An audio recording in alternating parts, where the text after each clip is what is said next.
अस्सलाम वालेकुम, क्या हाल है आप सबकी। उम्मीद है आप सब खैरियत से होंगे। खुशामदीद है आपको अपने चैनल मूवी किस्सा में। कुछ पाकिस्तानी ड्रामास ऐसे होते हैं जिन्हें देखने के लिए आपको किसी बहुत सीरियस कहानी की जरूरत नहीं होती। बस एक ऐसी कहानी चाहिए जो आपको हंसाए, जिसके किरदार आपको अपने घर के लोगों जैसे लगे और जिसके सीन देखकर आपका मूड खुद ही अच्छा हो जाए। अगर पाकिस्तानी ड्रामास की बात हो और ऐसे ड्रामास का नाम लिया जाए तो सुनो चंदा को भूलना मुश्किल है। आज हम बात करेंगे सुनो चंदा की, एक ऐसे ड्रामा जिसने कॉमेडी के साथ साथ घर के रिश्तों को इतने प्यारे अंदाज में दिखाया कि ये ड्रामा आज भी लोगों को याद है। सुनो चंदा की कहानी अरसल और जिया के गिर्द घूमती है। दोनों एक ही घराने से हैं और बचपन से एक दूसरे को जानते हैं, लेकिन इन दोनों की सबसे खास बात ये है कि दोनों एक दूसरे को बिल्कुल बर्दाश्त नहीं करते। जिया को अरसल की बातें पसंद नहीं और अरसल भी जिया को तंग करने का कोई मौका नहीं छोड़ता। दोनों के बीच हर दूसरी बात पर नोक झोंक होती है, कभी छोटी सी बात पर लड़ाई, कभी एक दूसरे को तंग करना और कभी ऐसी सिचुएशन जहां पूरा घर उनकी वजह से परेशान हो जाता है। लेकिन कहानी का असली मजा यहाँ से शुरू होता है, क्योंकि जिस रिश्ते को दोनों सिर्फ मजबूरी समझते हैं, वक्त के साथ वही रिश्ता उनकी जिंदगी का सबसे खास हिस्सा बनने लगता है। अरसल और जिया की केमिस्ट्री इस ड्रामे की सबसे बड़ी वजह है। दोनों एक दूसरे से लड़ते जरूर हैं, लेकिन उनकी बातों के पीछे जो अपनापन है वो आहिस्ता आहिस्ता ऑडियंस को नजर आने लगता है। जिया का अपना एक अलग अंदाज है, वो अपनी बात कहने से नहीं डरती और जब उसे कोई बात गलत लगती है तो चुप रहना उसके लिए आसान नहीं होता। अरसल भी कम नहीं, उसकी बातें, शरारतें और जिया को तंग करने का तरीका ड्रामे के बहुत से सीन्स को मज़ेदार बना देता है।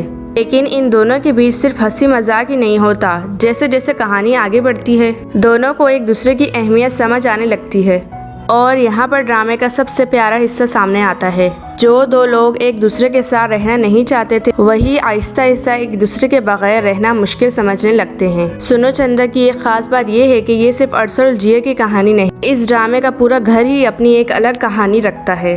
हर किरदार का अपना एक अंदाज है, किसी की बात सुनकर हंसी आ जाती है और किसी की हरकत देखकर आप हैरान रह जाते हैं, और कभी पूरा घर किसी एक छोटी सी बात को इतना बड़ा बना देता है कि सीन और भी मजेदार हो जाता है। इसी वजह से ड्रामा देखते वक्त ऐसा महसूस होता है जैसे आप सिर्फ दो लोगों की कहानी नहीं देख रहे, बल्कि एक पूरे घर के साथ वक्त गुजार रहे हैं। रमजान में जब लोग दिन भर के काम के बाद घर आते, इफ्तारी और घर के कामों के बाद टीवी के सामने बैठते, तो सुनो चंदा का इंतजार भी होता था। ड्रामे की हल्की फुल्की कहानी और मजेदार सीन्स ने लोगों को अपनी तरफ खींच लिया और शायद इसी वजह से इस ड्रामा देखने वालों के लिए ये सिर्फ एक ड्रामा नहीं रहा, बल्कि रमजान की एक खूबसूरत याद बन गया। जिया को अगर देखा जाए तो वो एक सिंपल और सीधी लड़की नहीं, वो हर बात को सिर्फ इसलिए नहीं मान लेती कि सामने वाला उससे कह रहा है। इसी वजह से उसका किरदार कहानी में बहुत अलग नजर आता है और अरसल के साथ उसकी नोक-झोंक भी इसी वजह से इतनी मजेदार लगती है, क्योंकि दोनों एक दूसरे को जवाब देने का कोई मौका नहीं छोड़ते।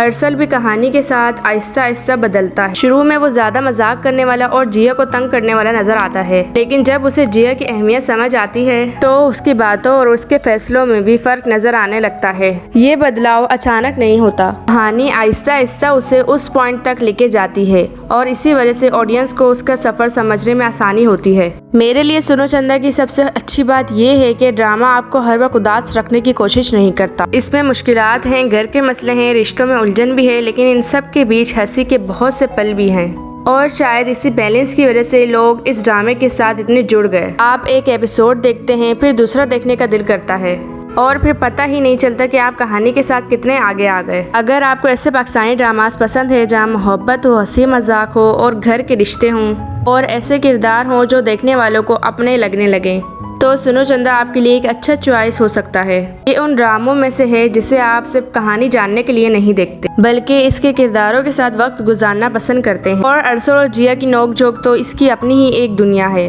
मेरे हिसाब से सुनो चंदा की सबसे बड़ी कामयाबी ये है कि इतना वक्त गुजरने के बाद भी लोग इसके किरदारों और सीन्स को आज भी याद रखते हैं। हर ड्रामे को याद रखने के लिए बहुत ज्यादा दर्द या बहुत बड़े ट्विस्ट की जरूरत नहीं होती। कभी कभी एक सिंपल सी कहानी, कुछ प्यारे किरदार और बहुत सारी हंसी भी लोगों के दिल में जगह बना लेती है। अगर देखा जाए तो सुनो चंदा ने बिल्कुल यही किया। अगर आपने ये ड्रामा देखा है तो आपको पता होगा कि अरसल और जिया की नोक-झोंक को भूलना आसान नहीं। अगर आपने अभी तक सुनो चंदा नहीं देखा तो शायद अब वक्त आ गया है कि आप इस कहानी को एक मौका दें। ये थी मेरी तरफ से सुनो चंदा की रिव्यू। अब बारी आपकी है। आपको सुनो चंदा में अरसल और जिया की नोक-झोंक कैसी लगी? अगर आपने पूरा ड्रामा देखा है तो कमेंट में ज़रूर बताएं कि आपका फेवरेट कैरेक्टर कौन सा है।